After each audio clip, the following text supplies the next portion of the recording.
સાબરકાંઠા જિલ્લાની ઐતિહાસિક અને પ્રાચીન નગરી એટલે ઈડર અને ત્યાં આવેલો છે ઈડરિયો ગઢ અને તેની ગોદમાં બિરાજમાન છે ઝરણેશ્વર મહાદેવજીનું મંદિર, જ્યાં વહે છે પાણીનું ઝરણું, જેને ગુપ્ત ગંગા તરીકે ઓળખવામાં આવે છે।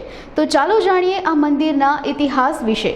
ઝરણેશ્વર મહાદેવનું મંદિરની વિશેષતા એ છે કે પ્રાચીન પથ્થરોની એક ગુફા જેવું છે, જે ધોમધકતા તાપમાં આવી આ ગુફાની અંદર પ્રવેશતા જ એર કન્ડિશનર જેવી ઠંડક અનુભવાય છે અને આ ગુફાની અંદર બિરાજમાન છે ભગવાન ભોલેનાથનું શિવલિંગ, જ્યાં દર્શન માત્રથી ભક્તો ધન્ય થઈ જાય છે। આ ઝરણેશ્વર મહાદેવના મંદિરમાં વહે છે ગુપ્ત ગંગા નામનું પાણીનું ઝરણું, જે ઈડર ગઢ ઉપર આવેલો પાતાળ કુંડમાંથી આ ગુપ્ત ગંગા પાણી બારે માસ વહેતું હોય છે।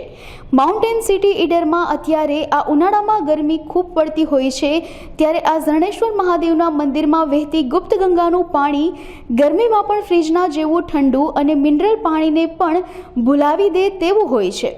આ પાણી પીતાની સાથે જ શરીરમાં એક નવી ઉર્જા ઉત્પન્ન થાય છે।